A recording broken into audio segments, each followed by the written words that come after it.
Welcome to all of you. Non parametric test की आज तीसरी क्लास है और ये आपके पेपर नंबर 1 की चौथी यूनिट, लास्ट यूनिट चल रही है। यानी आने वाले 5 से 6 दिनों में हम लोग ये पेपर फिनिश कर लेंगे। तो अब हम लोग आज पढ़ेंगे जो अगले नए 2 टेस्ट हैं, उनके नाम है sign test and Wilcoxon sign rank test. तो इसके पहले हम साइन टेस्ट या विल्कॉक्सन साइन रैंक टेस्ट पढ़ें।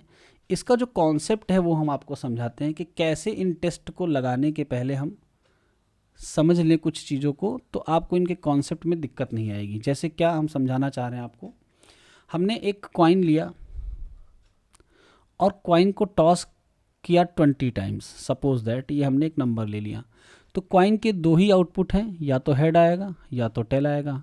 और अगर हम डेटा को नोट करें, सिंगल टॉस के डेटा को हम डेटा को नोट करेंगे तो 20 कॉलम हमें बनाने पड़ेंगे। इन 20 कॉलम में हम हेड और टेल रैंडमली भरेंगे, जिसका जो आएगा वो इसमें फिल करेगा। इसके बाद क्या है, हम अगर नंबर ऑफ़ हेड और टेल काउंट कर लें तो अकॉर्डिंग टू थ्योरी हेड और टेल का जो डिस्ट्रीब्यूशन होना चाहिए वो इक्वल होना चाहिए। यानी कि 20 में से 10 हेड आने चाहिए और 10 टेल आने चाहिए। लेकिन जब हम ऑब्जर्वेशंस करेंगे तो ऐसा होगा नहीं। ऐसा ना होने पर क्या होगा, हम इसको एक एरिया प्रोवाइड कराएंगे। एरिया मतलब इतना मार्जिन हम देंगे कि हाँ चलो, अगर इक्वल नहीं आ रहा है तो वेरिएशन कर सकता है। जैसे इक्वल वाले पॉइंट को हमने 10 अगर माना तो 10 से ऊपर भी थोड़ा जा सकता है और 10 के नीचे भी जा सकता है।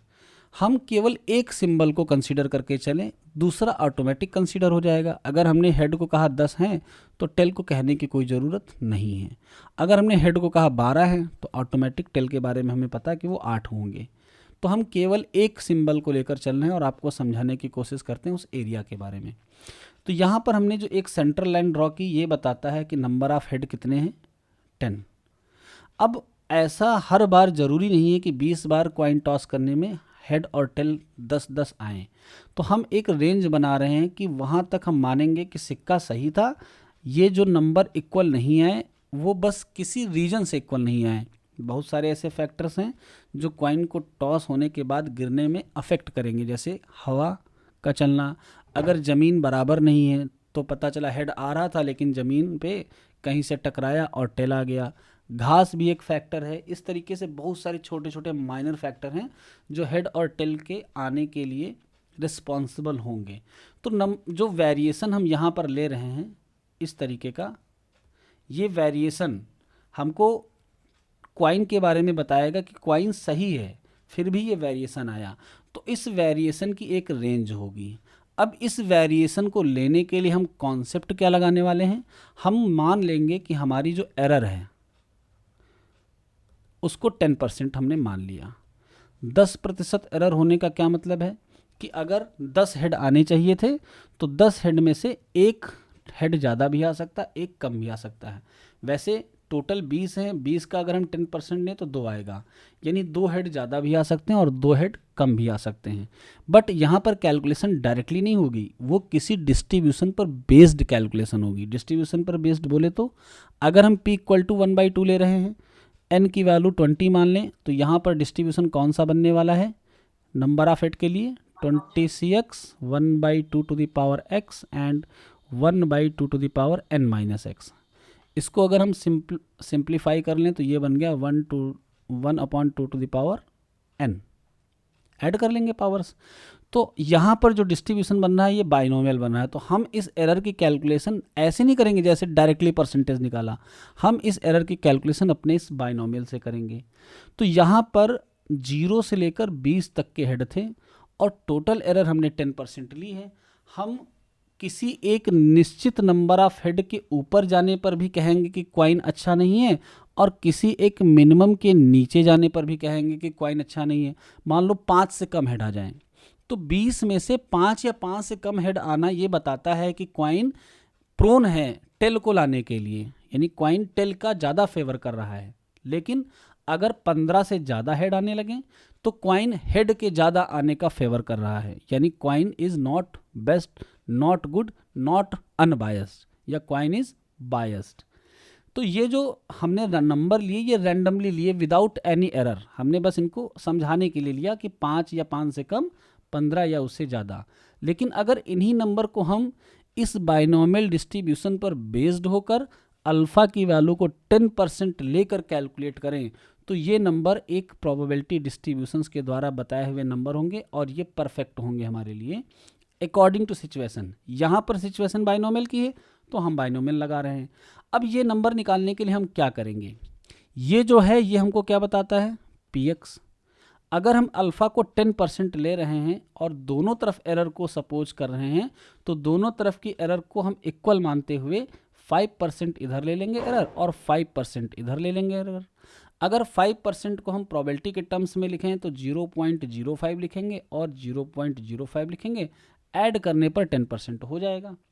अब हम यहाँ पर वो नंबर सर्च करेंगे जितना हेड लाने के लिए ये टोटल एरिया यहाँ तक हो जाए। मेरी बात समझ में आई सबको? बाइनोमियल डिस्ट्रीब्यूशन का यूज़ करेंगे। स्टार्टिंग कहाँ से कर रहे हैं, 0 से। तो चलो तुम लोग जरा कैलकुलेटर लेकर रेडी रहो। मान लो हमने 20C0 1/2 to the power 20 calculate किया, फिर इसकी कुछ ना कुछ वैल्यू आएगी, जो भी वैल्यू आएगी हम उसको लिख लेंगे। इसके बाद हम 20C1 लेंगे 1/2 टू द पावर 20, फिर 20C2 लेंगे और तब तक प्रोबेबिलिटी ऐड करते जाएंगे जब तक ये यहाँ तक ना पहुँच जाए। इसकी कुछ ना कुछ वैल्यू आएगी पॉइंट में, इसकी भी कुछ आएगी। तो जब हम मान लो चौथे पर पहुँचे और तब तक ये इस पॉइंट के नीचे रहा, पाँचवें पर आने पर एरर जो हमारी यहाँ से यहाँ तक हम जोड़ रहे थे प्रोबेबिलिटी के फॉर्म में वो इसके ऊपर चली गई। तो ऊपर हमें जाना नहीं है, हमें इस पॉइंट तक रहना है या इसके नीचे रहना है। यानी हम क्या सर्च कर रहे हैं, we are looking for an integer the probability under this point is equal to और less than this point, this error 0.05। यही सेम काम हम क्या करेंगे, यहाँ से भी करेंगे। तो यहाँ पर हमारे 20 हेड हैं। अब 20 हेड से हम कितने कम पर जाएं ताकि ये वाली एरर 5% या उससे कम रहे। तो हम दो नंबर फाइंड आउट करेंगे। एक को हम 0 से बढ़ते हुए ले रहे हैं तो हम इसको क्या कहेंगे, largest number such that the probability is less or equal to this. और एक को हम यहाँ से आगे जाते हुए ले रहे हैं तो आगे जाने पर ये क्या बना, स्मॉलेस्ट नंबर। तो we are looking for this smallest number such that this probability greater less or equal to 5%। तो क्या ये कॉन्सेप्ट सबको समझ में आया? चलो अब हम पहले तुम लोगों को कैलकुलेट करके भी दिखाते हैं ना इसकी वैल्यू। तो 1/2 टू द पावर 20 की वैल्यू कोई कैलकुलेट करे और देखे कितना आ रहा है। 9.5। नहीं 9.5 कैसे आएगी? 9.5 into 10 to the power -7। अच्छा ठीक है, तो इसको जरा डेसिमल में कन्वर्ट कर लो। 7 जीरो इधर लगाने पड़ेंगे। 7 जीरो, ठीक है, जो भी हो हम उसको लिख लेंगे या फिर अभी जब हम टेबल पे आएंगे तो आप लोगों को कैलकुलेट करके दिखाएंगे। ठीक है, कुछ भी हम यहाँ पे लिख लेते हैं। इसके साथ में 20C0 रहेगा। जब अगले पे आएंगे तो 20C1 की वैल्यू 20 हो जाएगी। अब इसी क्वांटिटी को जो आपने कैलकुलेट किया 20 से मल्टीप्लाई करके यहाँ लिख लेंगे। फिर हम 20C2 को देखें तो 20C2 की वैल्यू कितनी होगी, 100 नहीं 20 इंटू 90 190/2 होगी ना। नहीं सर 190। हाँ 190 होगी, ठीक है, 380 हो रहा है। फिर हम 190 से इस वाली क्वांटिटी को फिर से मल्टीप्लाई करेंगे 1/2 की पावर 20 और फिर ऐड करेंगे। तो ऐड करने पर कुछ ना कुछ एरर हमें मिलेगी। तो हम तुम लोगों को थोड़ा सा हिस्सा करके दिखाते हैं, ठीक है, ताकि कॉन्सेप्ट थोड़ा और क्लियर रहे और आपको दिखेगा कि कहाँ पर वो 0.05 से बड़ी हो रही है या फिर छोटी हो रही है। ठीक है, कैसे पॉइंट सर्च करना मेन हमारा यहाँ पर समझाने का मकसद ये है। तो हम सबसे पहले लिखेंगे 1, एक ब्रैकेट में इसको लिख लेते हैं ताकि केवल मल्टीप्लाई करना रह जाए, है ना। तो ब्रैकेट 1/2 ब्रैकेट क्लोज और हम इसकी पावर लगा देते हैं 20, है ना।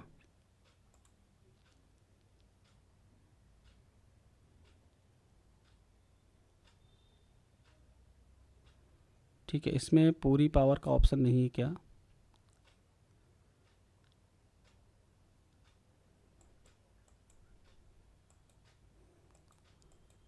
है तो बट ये ऑप्शन ले नहीं रहा। हाँ आ गया, ठीक है। चलो इस वैल्यू को हम लोग पुट कर देंगे 20। और इक्वल टू, ये जो भी वैल्यू आई। अब पहली बार में हम इसे लिखेंगे तो यही लिखेंगे पॉइंट के साथ। अब इसको मल्टीप्लाई करते हैं, ठीक है, तो इसमें हम लोग प्लस कर लेते हैं, इसी में प्लस, ये क्वांटिटी सेम, तो सेम को हम लोग आंसर से लिख लेते हैं इनटू, इसमें हम किसका मल्टीप्लाई करेंगे, 20 का। अब यहाँ पर रिजल्ट शो नहीं हो रहा वैसे, देखो ये वैल्यू आ गई हमारी सेकंड वाली जब हमने 20 से मल्टीप्लाई किया। फिर 20C1 जब लेंगे, 20C2 लेंगे तो इसी को 190 से मल्टीप्लाई करेंगे। तो जो भी वैल्यूज़ आएंगी इनको ऐड करते जाएंगे हम। कब तक ऐड करते जाएंगे, जब तक हमारी एरर यहाँ तक ना पहुँच जाए।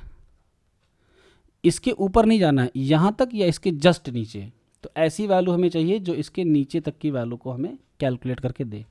तो अभी जब हम सवालों को करेंगे तब इसकी कैलकुलेशन आपको करवाएंगे, ठीक है, ओके। इसकी एक टेबल होती है, उसी टेबल के थ्रू ही हम आपको कैलकुलेशन करवाएंगे। चलो, ये कॉन्सेप्ट सबको समझ में आ गया कि बायनोमियल के थ्रू हम इन पॉइंट, 2 पॉइंट्स को कैलकुलेट करेंगे। अच्छा, इन पॉइंट को कैलकुलेट करते समय हम फार्मूला क्या अप्लाई कर रहे हैं, बायनोमियल का और समेसन के साथ। तो हम लोग ऐसे लिखेंगे, समेसन x स्टार्टिंग फ्रॉम 0, और हम यहाँ पर एक नंबर r डैश सर्च कर रहे हैं ताकि ये जो px यहाँ पर लिखा है, कौन सा px, ncx p to the power x and 1 minus p to the power n minus x, ये less or equal to alpha by 2 रहे। क्या ये क्वेश्चन सब लोग समझ गए? हमको r डैश मतलब वहाँ तक की वैल्यूज़ को जोड़ना है, वहाँ तक की प्रोबेबिलिटीज़ को जोड़ना है जब तक ये टोटल एरिया इस अल्फ़ा बाई 2 से कम रहे, ओके। नेक्स्ट वाले पे अगर आएँ तो नेक्स्ट वाले की इक्वेशन क्या होगी, हम x को अब की बार कहाँ से स्टार्ट कर रहे हैं, इस पॉइंट से। इसको हम नाम दे रहे हैं r, इसको नाम दिया था r डैश। अच्छा, अल्फ़ा बाई 2 एरिया है तो यहाँ पर अल्फ़ा बाई 2 भी लगा लो, ये r डैश अल्फ़ा बाई 2 है। और अब की बार हम यहाँ से स्टार्ट करके आगे की तरफ बढ़ रहे हैं तो यहाँ पे लिखेंगे r अल्फ़ा बाई 2, और ऊपर कहाँ तक जा सकते हैं, 20 तक। तो 20 से नीचे आते हुए हम इसको जोड़ते हैं, ठीक है, पीछे से जोड़ना शुरू करते हैं। p to the power x 1 minus p to the power n minus x, और ये भी less or equal to alpha by 2 होना चाहिए। यानी ये 2 एरिया होंगे जिनको हमने बाइनोमियल के टर्म में लिखा है, और इनका एरिया अगर less or equal to alpha by 2 है तो हम यहाँ से 2 नंबर r डैश और r फाइंड आउट कर लेंगे। जब ये 2 नंबर हमें मिल जाएंगे तो हम डिफाइन करेंगे क्रिटिकल रीजन। अल्फ़ा को हमने 5% लिया था, अल्फ़ा होता है टाइप 1 एरर या रीजन ऑफ रिजेक्शन भी हम उसको कह सकते हैं। तो हम लोगों ने जो 2 नंबर सर्च किए उसको नाम दे रहे हैं r dash alpha by 2 and r alpha by 2। तो अगर इसके नीचे कोई पॉइंट है, ये नंबर मान लो निकल के आ गया 20 वाले केस में 5 मान लेते हैं, इसकी वैल्यू 5 आ गई और इसकी वैल्यू 15 आ गई, तो 15 के ऊपर हेड आने पर हम कॉइन को क्या कर देंगे, रिजेक्ट कर देंगे, और इस 5 के नीचे आने पर हम कॉइन को रिजेक्ट कर देंगे। लेकिन अगर इस 5 से 15 के बीच में नंबर ऑफ हेड आते हैं तो हम कॉइन को हमेशा क्या करेंगे, तो ये रीजन हो गया रीजन ऑफ एक्सेप्टेंस और ये हो गया रीजन ऑफ रिजेक्शन। चलिए अब हम आते हैं अपने टेस्ट पर और आसानी से उसे समझते हैं क्या होता है। अब आपको समझने में कहीं कोई दिक्कत नहीं आने वाली है। तो जो नॉन पैरामेट्रिक का ये एप्लीकेशन है, तो आपको पता है नॉन पैरामेट्रिक चल रहा है तो पैरामीटर वैसे नहीं लिए जाएंगे जैसे हम लोग लेते थे म्यू की वैल्यू, सिग्मा की वैल्यू। यहाँ पर जो पैरामीटर लिया जाएगा वो मीडियन लिया जाएगा। अच्छा, मीडियन को एज अ पैरामीटर ले रहे हैं फिर भी नॉन पैरामेट्रिक कह रहे हैं, ऐसा क्यों? क्योंकि मीडियन कोई ऐसा पैरामीटर नहीं है जो सैंपल की वैल्यूज़ पर डिपेंड करें। क्या मीडियन सैंपल की वैल्यूज़ पर डिपेंड करता है? मीडियन केवल पोजिशनल वैल्यू होती है जो जिसका ये काम होता है कि दिए हुए डेटा में ये बीच में रहे। अब छोटी वैल्यू को कितना छोटा कर दो, बड़ी वैल्यू को कितना बड़ा कर दो, या इस मीडियन के बाद आई हुई वैल्यूज़ को मीडियन की वैल्यू से बड़ी कोई भी क्वांटिटी लिख दो, इस पर कोई फ़र्क नहीं पड़ने वाला है। इससे नीचे आई हुई वैल्यूज़ को मीडियन से छोटी कोई भी क्वांटिटी में कन्वर्ट कर दो, मीडियन पे कोई फ़र्क नहीं पड़ने वाला है। इट मीन्स दैट मीडियन एक ऐसा पैरामीटर है जो वैसा वाला नहीं है जो ऑल द ऑब्जर्वेशन पर बेस्ड हो। तो नॉन पैरामेट्रिक में लोकेशन के लिए हम कौन से पैरामीटर का यूज़ करते हैं? मीडियन का। वैसे कौन से पैरामीटर का यूज़ करते थे? मीन का, because mean is the best measure of central tendency, क्योंकि वो सभी ऑब्जर्वेशंस पर बेस्ड होता था। तो चलिए स्टार्ट करते हैं। The following are the non parametric test.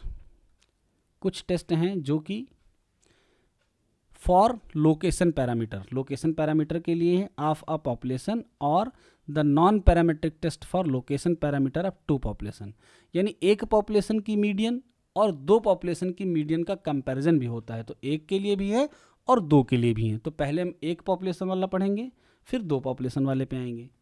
In non parametric theory the most frequently use measure of location is population median. Non parametric की थ्योरी में लोकेशन का जो मेजर हम ज़्यादातर यूज करते हैं वो है पॉपुलेशन मीडियन।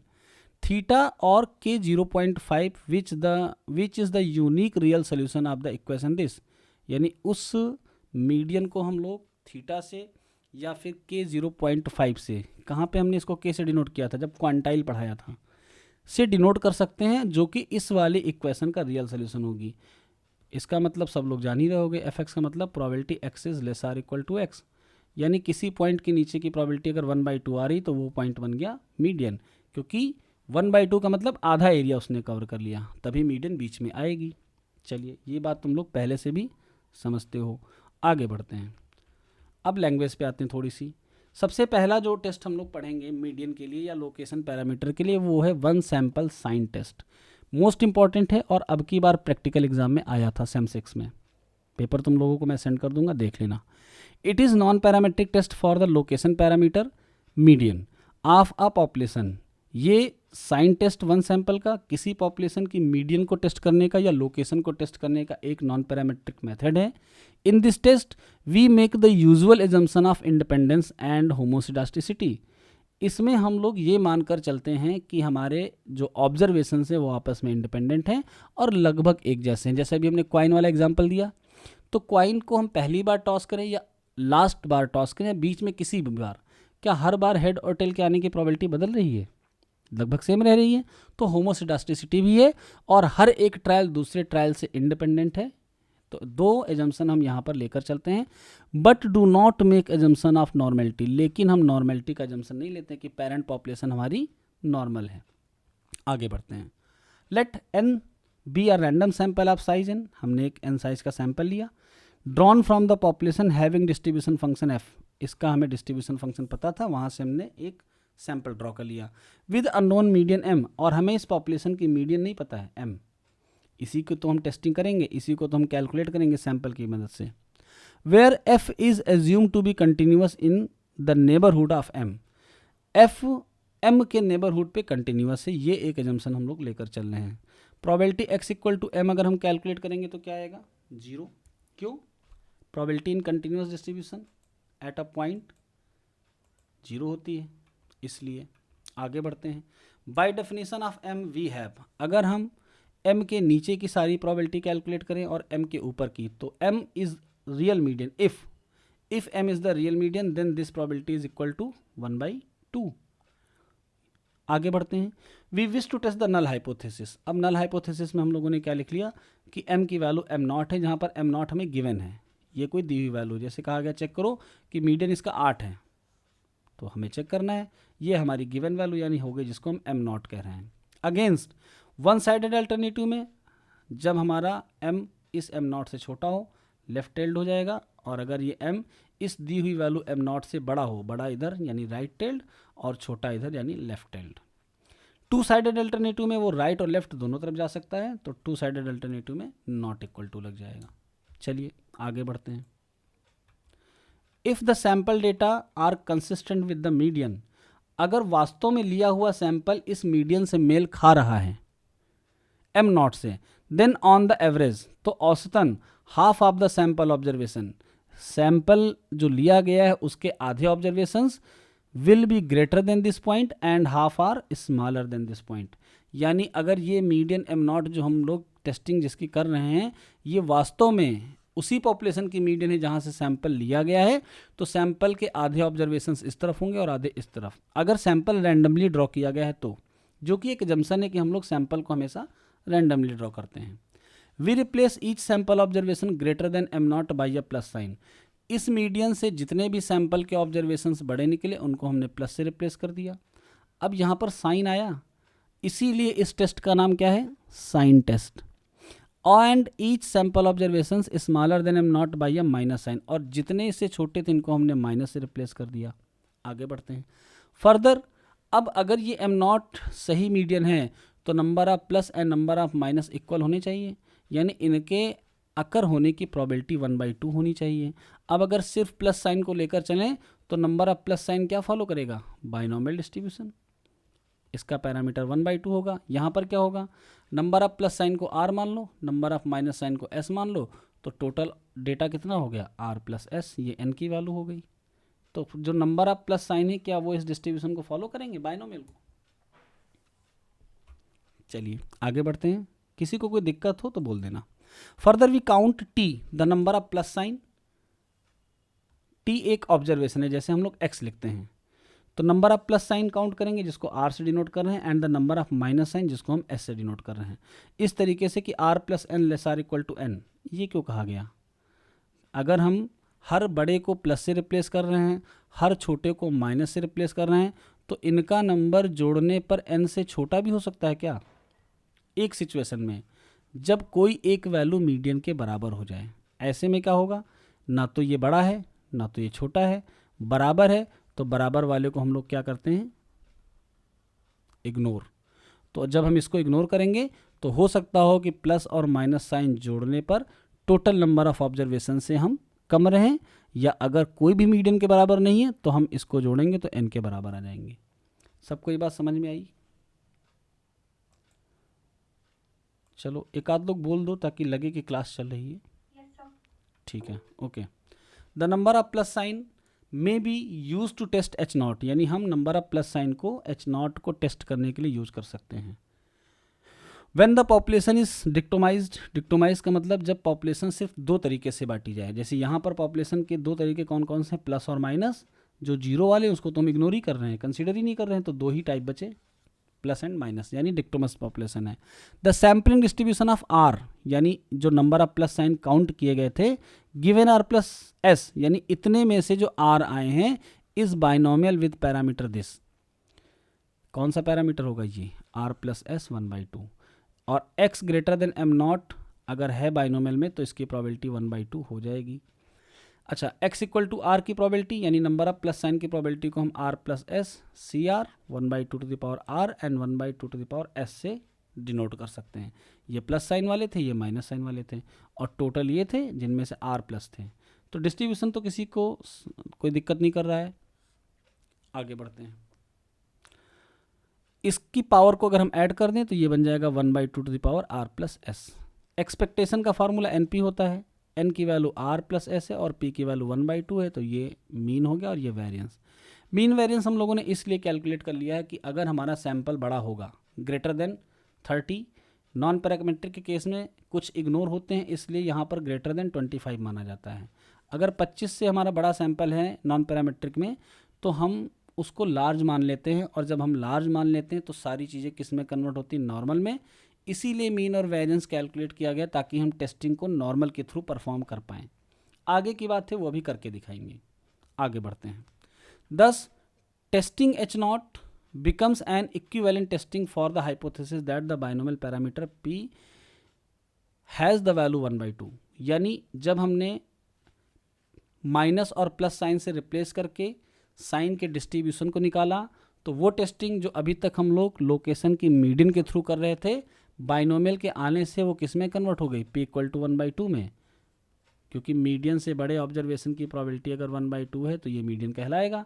तो या तो प्रोबेबिलिटी को 1/2 कहें या तो m को मीडियन कहें, दोनों बातें एक हैं। तो यहाँ पर क्या लिख गया कि प्रोबेबिलिटी 1/2 है तो भी हम लोकेशन की टेस्टिंग कर सकते हैं इसकी मदद से। अब आते हैं क्रिटिकल रीजन पे। क्रिटिकल रीजन अगर हमारी टू टेल्ड स्टैटिस्टिक्स है तो क्या बनेगा वो हमने भी आपको समझाया। एक पॉइंट r होगा जो r अल्फ़ा/2 से बड़ा होगा, और एक होगा r जो r डैश अल्फ़ा/2 से छोटा होगा। ये वाला r यहाँ r डैश अल्फ़ा/2 से छोटा वाला क्रिटिकल रीजन बनेगा, और इधर वाला r भी क्रिटिकल रीजन में आएगा अगर ये r अल्फ़ा/2 से बड़ा है। यानी इनके बाहर जो वैल्यू हैं, इस रेंज के जो बाहर वैल्यूज़ हैं वो हमारी क्रिटिकल रीजन है। तो ये आपको समझ में आ गया होगा, इसी के लिए मैंने पहले वो सारी चीज़ें आपको समझाई ताकि क्रिटिकल रीजन समझने में दिक्कत ना आए। Where r alpha is the smallest integer such that, यानी r अल्फ़ा/2 वो छोटा से छोटा इंटीजर है जहाँ से आखिरी तक जोड़ो तो ये वैल्यू अल्फ़ा/2 के बराबर या उससे कम आ जाए। सच दैट के बाद देखिए एक क्वेश्चन लिखी हुई है, और ये क्वेश्चन मैंने आपको पहले ही समझा दी। ठीक है, कोई दिक्कत तो नहीं। Number of R greater than this point less than alpha by 2, यहाँ पर आर इस पॉइंट से बड़ा है इसलिए ग्रेटर देन लिखा गया। नेक्स्ट वाला आर कैसे आएगा, ये तो वही क्वेश्चन है सेम, इसमें कुछ नहीं, केवल अंडर एच नॉट लिखा गया है। अंडर एच नॉट पे क्या हुआ, पी की वैल्यू को 1/2 से रिप्लेस कर दिया गया, क्योंकि एच नॉट में ये टेस्टिंग इसके बराबर है। Okay, next point R dash alpha by 2 की बात करते हैं। ये लार्जेस्ट इंटीजर है, यानी जीरो से कहाँ तक जोड़े कि ये वाला एरिया 1 अल्फा बाई 2 के बराबर या उससे छोटा रहे। तो आगे बढ़ते हैं। r dash alpha by 2 is the largest integer such that starting from 0 to this point, और ये probability less or equal to alpha by 2 होगी। इसको इस तरह से भी क्वेश्चन में लिख सकते हैं। चलिए नेक्स्ट पेज पे आते हैं। ये तो वही क्वेश्चन है, अंडर एच नॉट यानी p की वैल्यू 1/2 पुट कर दी गई है। अब वन टेल्ड की बात करते हैं। अगर हमको ये टेस्टिंग करनी है, यानी एच नॉट में हमने m equal to m naught है तो हम उसको इसके इक्विवेलेंट लिख सकते हैं, और अगर m greater than m naught है तो हम उसको इस तरीके से लिख सकते हैं। ठीक है, आगे बढ़ते हैं। The critical reason for alpha level of significance is given by, अब क्रिटिकल रीजन एक साइड पे शिफ्ट हो जाएगा क्योंकि ये वन टेल्ड हो गया। तो यहाँ पर m नॉट से ग्रेटर है, मीडियन यहाँ है, m इधर है, तो हमारा क्रिटिकल रीजन भी इसी साइड में होगा। तो अब की बार सारा का सारा अल्फा यहाँ आ गया, यानी अब जब हम इस इक्वेशन में r की वैल्यू सर्च करेंगे तो r से लेके 20 तक जोड़ो ताकि ये एरर कितना हो जाए, अल्फा या उससे कम, बड़ी नहीं होनी चाहिए, कम होनी चाहिए। तो अब की बार सारी एरर एक तरफ आ गई, तो जो अल्फा बाई 2 था वो किससे रिप्लेस हो गया, अल्फा से। सारा का सारा हम इधर ही कैलकुलेट करेंगे। इसका रिवर्स होने पर ये वाला अल्फा बन जाएगा और इसको आर डैश अल्फा नाम देंगे। इसको नाम क्या दे रहे हैं, आर अल्फा। अल्फा ये बताता है कि एरर इतनी है और वो भी वन साइडेड है। जब अल्फा बाई 2 लिखते हैं तो वो ये बताता है कि एरर का आधा है, यानी 2 टेल्ड हो गया है। ठीक है, नेक्स्ट वाली अल्टरनेटिव आप समझ जाएंगे, ये लेस देन के लिए, वो ग्रेटर देन के लिए था। तो आप इसको बस देखना एक बार, ये ग्रेटर देन के लिए है, सॉरी लेस देन के लिए।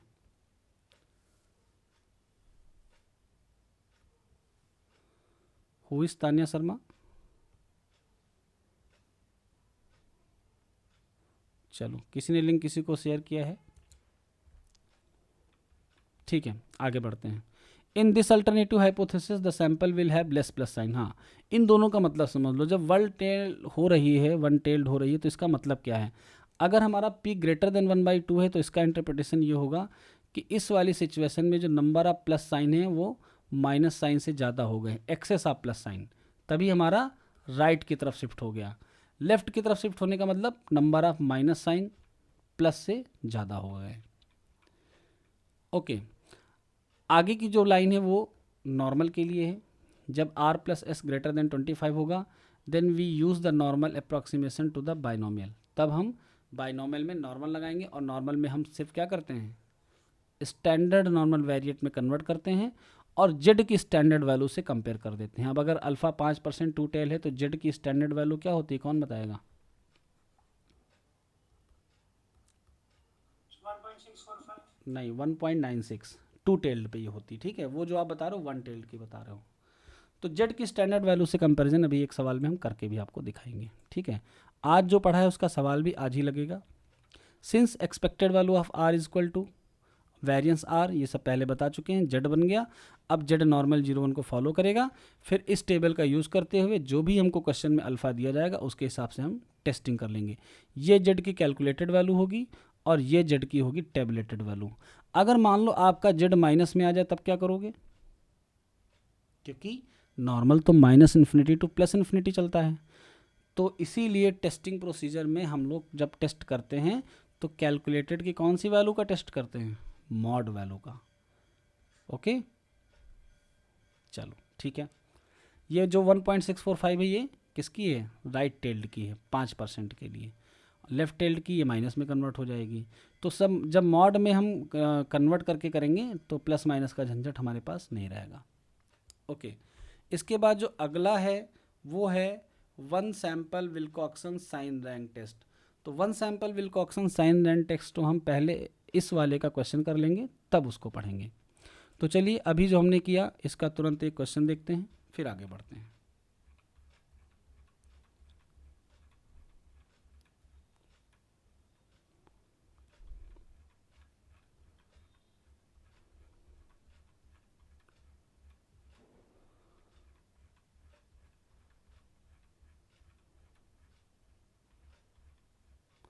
साइन टेस्ट का क्वेश्चन है, जरा पढ़ेंगे इसको और देखते हैं क्या लिखा है। The following data relate to daily production of cement in metric tons for large plant for 30 days. 30 दिनों का सीमेंट का जो प्रोडक्शन है वो हमें दिया गया है इस तरीके से।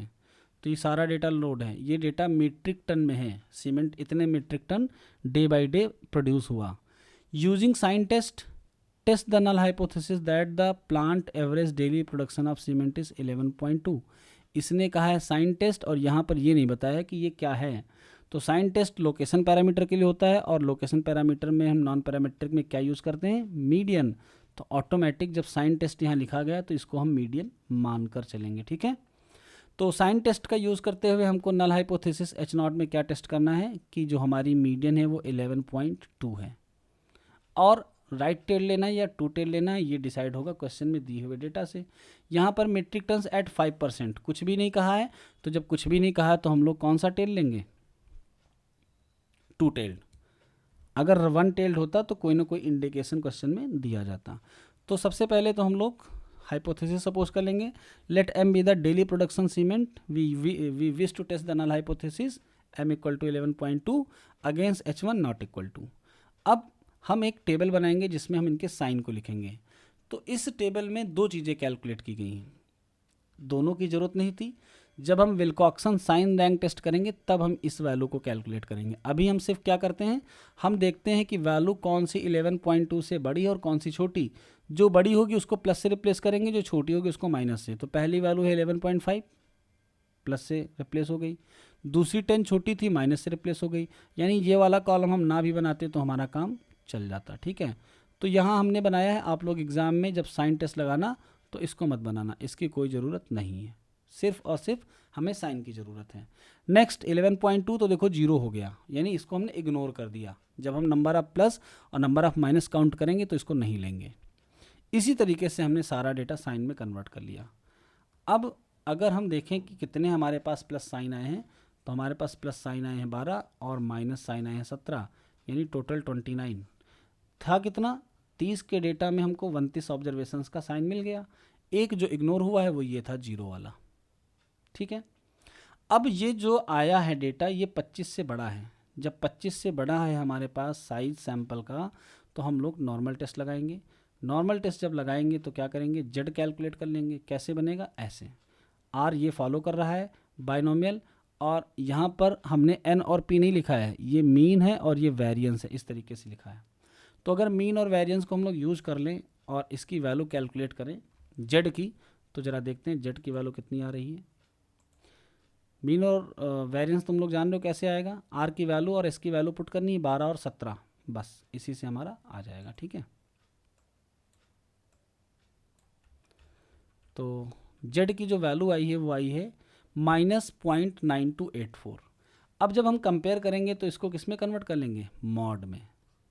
तो मॉड में 0.9284 बन जाएगा, और हम इसको कंपेयर करेंगे किससे, जेड की टेबुलेटेड वैल्यू से। तो 5% टू टेल पे टेबुलेटेड वैल्यू 1.96 है, और ये आया है 0.92। तो 0.92 आने का क्या मतलब हुआ, 1.96 से छोटा, यानी कैलकुलेटेड वैल्यू टेबुलेटेड से छोटी आई, और इसलिए हम H0 को क्या कर लेंगे, एक्सेप्ट कर लेंगे। अब H0 अगर एक्सेप्ट हुई तो इसका सीधा सा मतलब है कि भले ही हमको ये दिख रहा हो डेटा में कि 12 लोग उस पॉइंट से बड़े थे जबकि छोटे 17 थे, फिर भी हम कहेंगे कि 11.2 मीडियन है। ऐसा क्यों, मीडियन तो मिड पे होना चाहिए, क्योंकि ये सिर्फ एक सैंपल है। सैंपल पूरी पॉपुलेशन का लिया हुआ एक पार्ट है। तो जब इस पॉपुलेशन का पार्ट है तो जाहिर सी बात है सैंपल में कभी छोटे ऑब्जर्वेशन ज़्यादा आ जाएंगे, कभी बड़े आ जाएंगे। लेकिन अगर हमारी पॉपुलेशन का मीडियन वही है तो इनकी एक रेंज होगी, उस रेंज के बाहर नहीं आ सकता है। वही रेंज हम बाइनोमियल से डिसाइड करते हैं कि कितनी रेंज के भीतर इसका वेरिएशन होना चाहिए।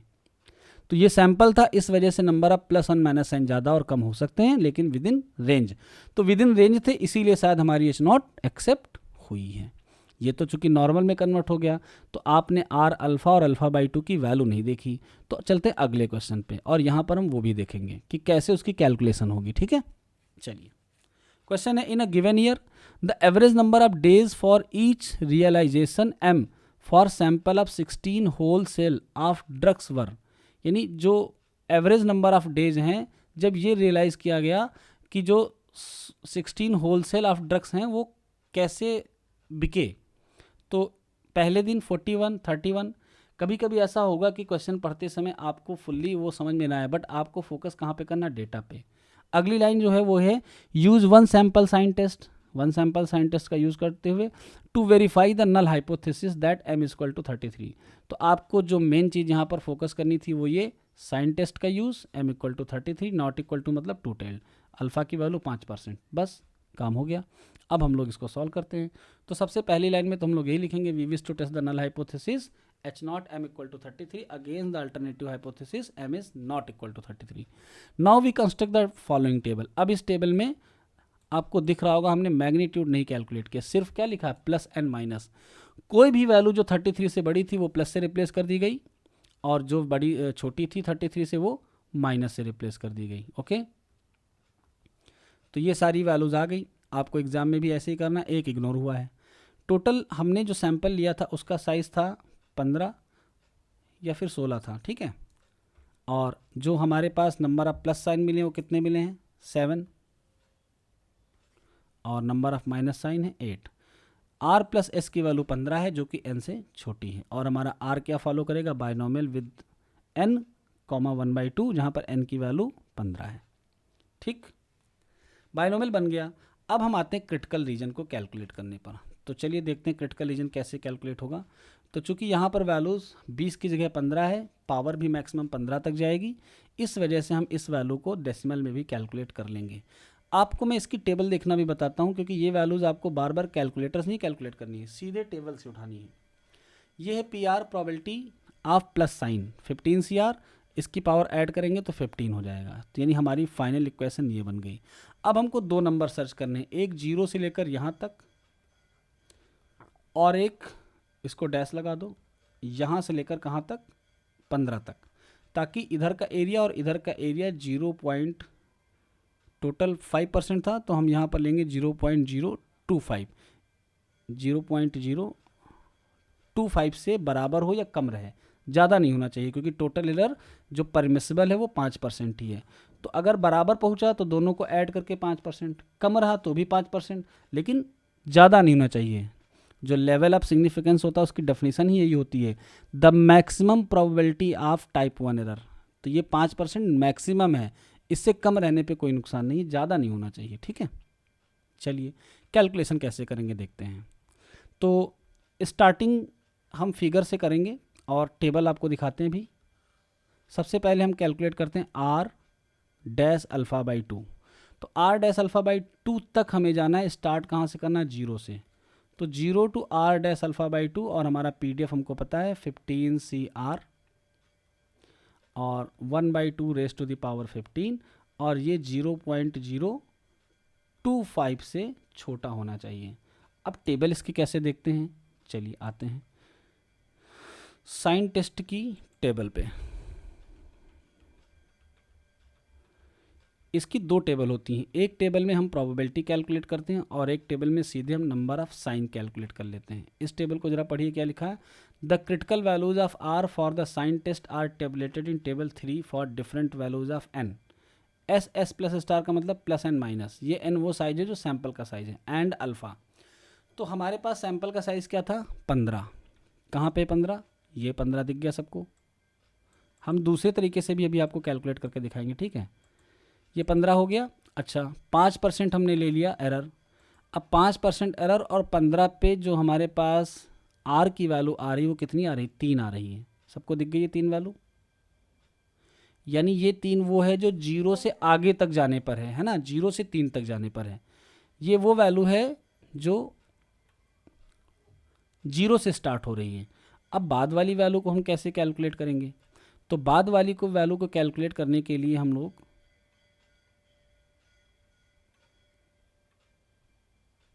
ये वन टेल्ड की है क्या, मैं एक बार चेक कर लूँ जरा। The critical values for R of the sign test are tabulated in this different values of N. Critical values for R for the sign test, ये आर की क्रिटिकल वैल्यूज हैं, ठीक है।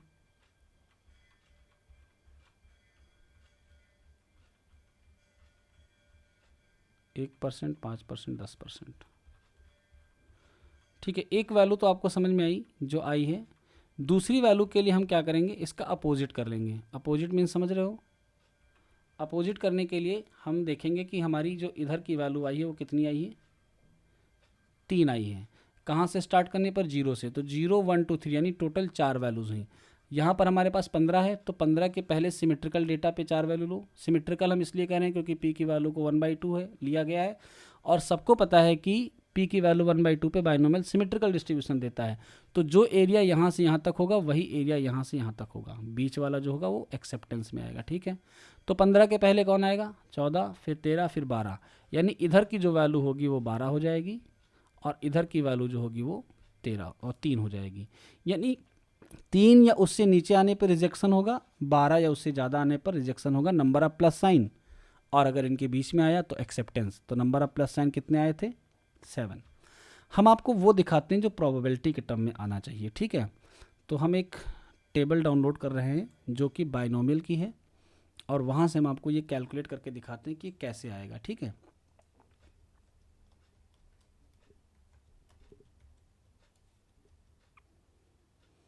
फॉर n इक्वल टू 25 तक ही ले लेते हैं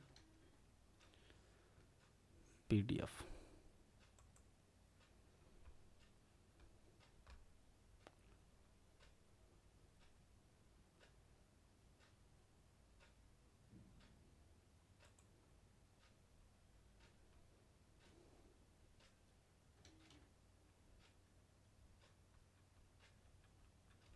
ये कुमुलेटिव है, कुमुलेटिव का मतलब उस पॉइंट के या उससे नीचे की प्रोबेबिलिटी का सम होगा। ठीक है, तो सबसे पहले हम n की वैल्यू चूज़ करेंगे और फिर लेवल ऑफ सिग्निफिकेंस। तो आपको पहली लाइन जो दिख रही है वो 5% की दिख रही है, और n की वैल्यू हम लोग क्या ले लेते हैं, 15। चलो n की वैल्यू हमारे पास क्या आ गई, 15। तो n की वैल्यू 15 और 5% पे अगर सिर्फ हम किसकी प्रोबेबिलिटी कैलकुलेट करते, 0 तक की, C0 का मतलब समझ रहे हो ना, हम लोग स्टार्टिंग कहाँ से करते हैं, 15C ऐसे तो करते हैं। तो फिर 0 आएगा, फिर 1 आएगा, ये कुमुलेटिव प्रोबेबिलिटी दे रहा है, तो ये 0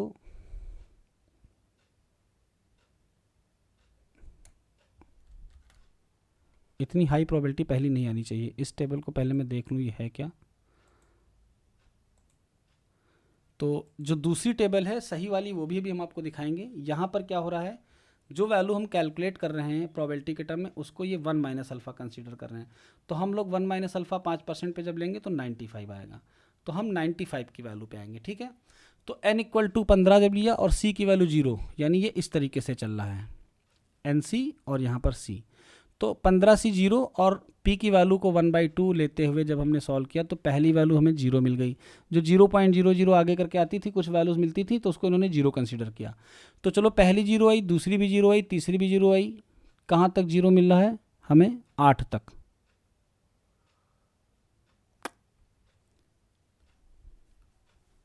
this table is not perfect for you, wait for some time. Binomial के, हाँ, बाइनोमियल के 2 पैरामीटर होते हैं n और p। तो इस तरफ n लिया गया और इस तरफ p लिया गया है, यानी हम लोग को p 1/2 के लिए ये वाला कॉलम देखना है।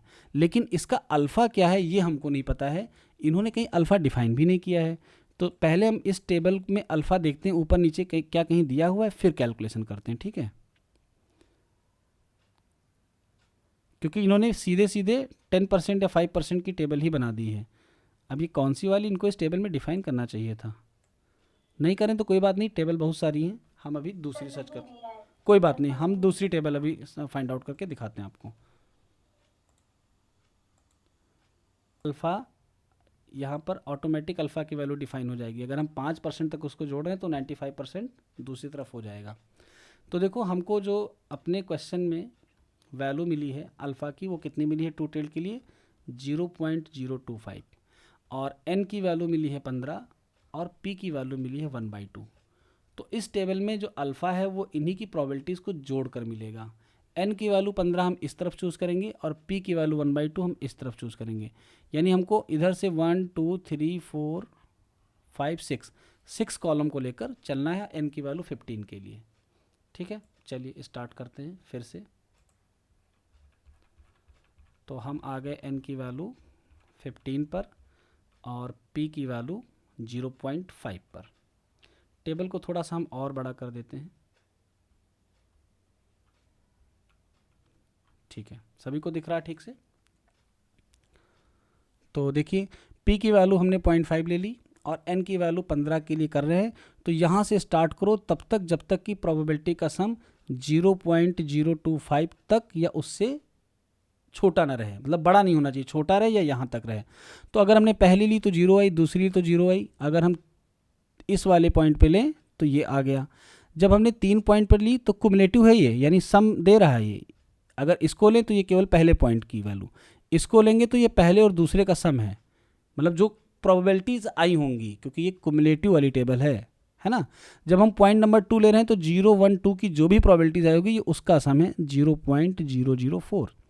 तीसरे की ये आ गई। अब जैसे ही हम चौथे पर गए, क्या ये वैल्यू इससे बड़ी नहीं हो गई? बड़ी हो गई, ठीक है। अच्छा, अब बात समझते हैं पीछे से कैसे कैलकुलेशन होंगे। तो अगर हम 15 वैल्यू ले रहे हैं तो जो value 15C0 1/2 to the power 15 की होगी, क्या वही सेम वैल्यू 15C15 की नहीं होगी? क्यों? क्योंकि ये वाला जो NCR होता है ये किसके इक्वल होता है? NCn-R के इक्वल होता है। अगर यहाँ पे 0 पुट करोगे तो ऑटोमेटिक यहाँ पर 15 आ जाएगा। समझ रहे हो मेरी बात को? यानी ये वैल्यू और ये वैल्यू बराबर होती है। तो अगर हम लास्ट से ऐड करना शुरू करें तो लास्ट की जो वैल्यू होगी वो 15C15 होगी, जो कि इसके बराबर होगी, ठीक है। फिर इसके बाद क्या आएगा? 15C14, वो किसके बराबर होगा? 15C1 के। तो जैसे हम 15C0 और C1 ले रहे थे वैसे रिवर्स में क्या लेंगे? 15C15 एंड 15C14, यानी ये दोनों वैल्यूज इसके बराबर हैं। तो चाहे इनको लें या चाहे इनको लें। ये बात समझ रहे हो ना सब लोग? क्योंकि कांस्टेंट तो सेम ही है 1/2 टू द पावर 15, यहाँ भी और यहाँ भी। हाँ या ना, जल्दी बताओ सब लोग, ठीक है। ओके, तो जब लास्ट से कैलकुलेशन शुरू करेंगे तो हम इसको मानेंगे 15, इसको क्या मानेंगे? 14, 13 एंड 12। तो यहाँ तक की जो प्रोबेबिलिटी होगी वो 0.025 से कम या बराबर रहेगी। आगे जैसे ही बढ़ेंगे बड़ी हो जाएगी। तो जो इधर की वैल्यू मिली लास्ट से जोड़ने पर, समेशन कहाँ से स्टार्ट करेंगे हम? इसकी वैल्यू स्टार्ट करेंगे 12 से 15, तब हम अल्फ़ा को 0.05 से छोटा रख पाएंगे। और इधर वाले में स्टार्टिंग में हम लोग 0 से स्टार्ट करेंगे और कहाँ तक जाएंगे? 3 तक, तब ये LSR इक्वल टू 0.025 रह पाएगा। तो हमने जो बाइनोमियल की टेबल से क्रिटिकल वैल्यूज़ निकाल ली। अब ये क्रिटिकल वैल्यूज़ डिसाइड करेंगी कि हाइपोथेसिस एक्सेप्ट होगी या रिजेक्ट। तो नंबर ऑफ प्लस साइन 3 से छोटा नहीं होना चाहिए और 12 से बड़ा नहीं होना चाहिए। यहाँ पर ये वैल्यूज़ ऑलरेडी टेबल के थ्रू कैलकुलेटेड हैं। एक टेबल हम आपको और भेजेंगे जिसमें कुमुलेशन नहीं होगा, ठीक है, ताकि चीज़ें आपको और अच्छे से समझ में आए। अब जो मैंने समझाया उसके आधार पर ही उसमें चलना है, ठीक है। तो वो हम आपको कल दिखाएंगे। आते हैं पहले इस पर। तो जो वैल्यू R की आई अपर वाली वो 12 आई, और जो लोअर वाली आई है वो कितनी आई है? देखिए यहाँ पर, ये देखिए ये 3 आई है।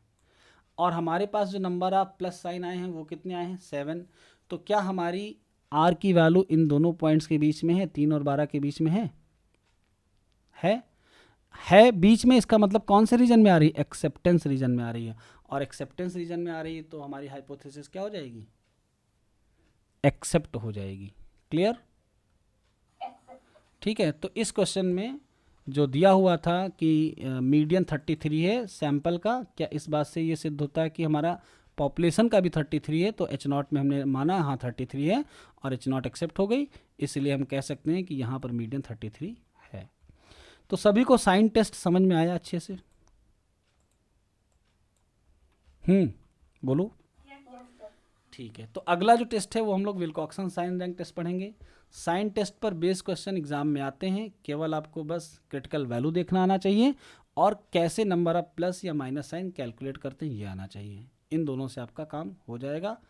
नेक्स्ट क्लास में हम विल्कॉक्सन साइन रैंक टेस्ट की चर्चा करेंगे और फिर दोनों का कंपैरिजन करेंगे कि दोनों में कौन अच्छा है, कौन किस सिचुएशन में अप्रोप्रिएट है। जैसे कि हमने chi square goodness of fit में किया था और कोल्मोग्रोव सिमिरनोव 1 सैंपल टेस्ट के लिए गुडनेस ऑफ फिट का कंपैरिजन किया था। तो आज की क्लास यहीं तक। किसी का कोई डाउट? ओके, हाँ बोलो। सर जो टेबल थी उसमें प्रोबेबिलिटी की वैल्यूज दे रखी थी, हाँ, तो सर उसमें ये कैसे पता चला कि 0.5 पे ही देखना है? 0.5 पी की वैल्यू है, क्योंकि हम लोगों की एच नॉट क्या है, अगर हमारी जो, वो प्रोबेबिलिटी। हाँ, अगर हमारी median m equal to M naught है और ये ट्रू मीडियन है, तो r जो नंबर ऑफ़ r होंगे वो बाइनोमियल को फॉलो करेंगे। और ये हमने कन्वर्ट करके दिखाया नहीं था कि अगर number of r binomial follow करेंगे और ये मीडियन सही है, तो नंबर ऑफ़ r यानी प्लस साइन इस मीडियन से जितने छोटे होंगे उतने बड़े, यानी माइनस साइन भी उतने ही होंगे। तो ये 1/2 प्रोबेबिलिटी के साथ फॉलो करेगा, यानी प्लस साइन का जो आना है, अगर मीडियन ट्रू है तो इसके आने की प्रोबेबिलिटी कितनी है? 1/2, क्योंकि हम लोग मीडियन की टेस्टिंग कर रहे हैं और हमने हाइपोथेटिकली माना कि हाँ ये मीडियन सही है। अब अगर ये सही नहीं होगी तो जो हमारी अल्फ़ा की कैलकुलेशन हो रही है वो गलत हो जाएगी, क्योंकि हमने इसको सही मानकर कैलकुलेशन की थी। ठीक है, 1/2 हमने यहीं से माना। उसको एक बार फिर से पढ़ना या इस लेक्चर को दोबारा आप रिपीट करके देखना, ये हमने समझाया है कि कैसे कन्वर्ट हुई 1/2 में। ठीक है, ओके, ओके चलो। मीडियन है इसलिए 1/2 लिया गया है, और अगर नहीं होगी तो ऑटोमेटिक रिजेक्ट हो जाएगा वो। तो फिर ठीक है, और किसी का कोई डाउट? ठीक है, थैंक यू, जय हिंद, good night to all of you.